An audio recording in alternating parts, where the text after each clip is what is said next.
लाखों सालों बाद एक वक्त ऐसा आया जब पृथ्वी की पूरी सतह पानी से ढक चुकी थी। हमारी पृथ्वी के सबसे अंदर का कोर रेडियो एक्टिव पदार्थ से बने होने की वजह से हरदम गर्म होता रहता है। लेकिन जब भी पृथ्वी की ऊपरी जमीन ठंडी हो जाती है, तब पृथ्वी के अंदर की गर्मी बाहर नहीं निकल पाती, जिसके कारण ज्वालामुखियों का निर्माण होता है। और उस वक्त कुछ ऐसा ही हुआ। पानी से ढकी हुई पृथ्वी पर हजारों की तादाद में ज्वालामुखी निकलने लगे और आने वाले लाखों सालों तक इन ज्वालामुखियों का निकलना जारी रहा, जिससे पानी के ऊपर जमीन का निर्माण हो रहा था। इस वक्त भी पृथ्वी पर वातावरण ना होने की वजह से अंतरिक्ष से उल्कापिंडों की बरसात हो रही थी। आज से लगभग 300 करोड़ साल पहले पृथ्वी पर ऐसा वक्त आया जब पृथ्वी का वातावरण लगभग स्थिर होने लगा था। ज्वालामुखी निकलने धीरे हो गए थे और पृथ्वी का एक दिन 12 घंटे का हुआ करता था।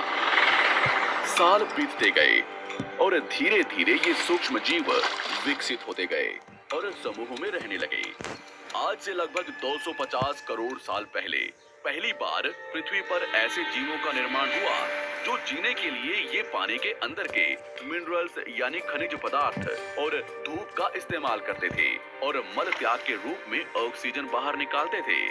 इस वक्त तक पृथ्वी पर ज्यादातर ज्वालामुखी निकलने बंद हो चुके थे और इन माइक्रोबैक्टीरिया की वजह से वातावरण में ऑक्सीजन की मात्रा बढ़ रही थी।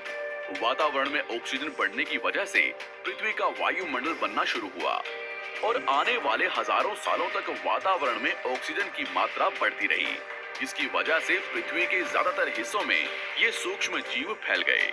हजारों सालों बाद एक वक्त ऐसा आया जब पृथ्वी में ज्यादा ऑक्सीजन बढ़ने के कारण ये सूक्ष्म जीव मरने शुरू हो गए।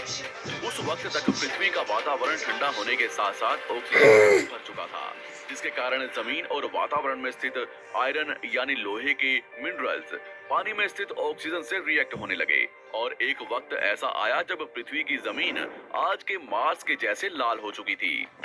वक्त बीतने के साथ साथ धरती की टेक्टोनिक प्लेट्स में दरार होने लगी, जिसके कारण पृथ्वी के अंदर का लावा जमीन की तरह कई लाखों सालों तक खुला उबलता रहा और यही वो कारण था जिसके कारण पृथ्वी के वातावरण में कार्बन डाइऑक्साइड की मात्रा बहुत बढ़ गई और पृथ्वी पर एसिड की वर्षा शुरू हो गई।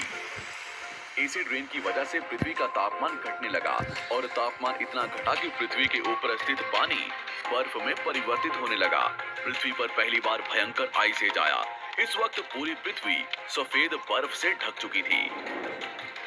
आमतौर पर जब धरती पर सूरज की किरणें गिरती हैं, तब जमीन उन किरणों को सोख लेती है, मगर क्योंकि पूरी पृथ्वी बर्फ से ढक चुकी थी और क्योंकि बर्फ सफेद और चमकीली होती है, जिसके कारण सूरज की किरणें धरती पर गिरने के बाद वापस चली जाती थी।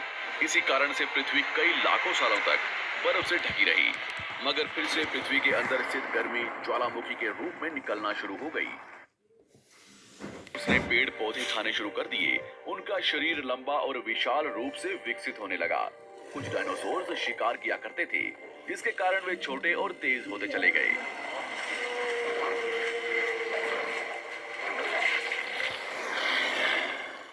पृथ्वी की ऊपरी जमीन एक जगह शुरू कर दिया, जिससे उन्हें दूसरे जानवरों के शिकार करने में मदद मिलती थी।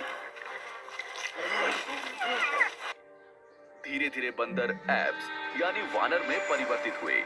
खाने की तलाश में ये एप्स पृथ्वी के दूसरे हिस्सों में फैलने लगे और धीरे धीरे उनके शरीर का रंग रूप वहां के मौसम के हिसाब से बदलता गया।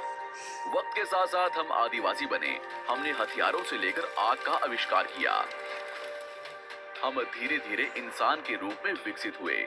हमने धर्म से लेकर परिवार, भाषा और संस्कृति का निर्माण किया और वक्त के साथ साथ हम विकसित होते चले गए और आज हम इस पृथ्वी की सबसे विकसित प्रजाति बन चुके हैं। पृथ्वी को आज के जैसे बनने में लगभग 450 करोड़ साल का वक्त लगा है और हमें एक छोटे जमीन में रहने वाले जानवर से इंसान बनने में कई लाखों सालों का। मगर हमने इन 100 सालों में जितना पृथ्वी को गंदा और तबाह किया है, उतना आज तक किसी भी प्रजाति ने नहीं किया होगा। हम फिर से धरती को गर्म कर रहे हैं और कार्बन डाइऑक्साइड की मात्रा बढ़ा रहे हैं।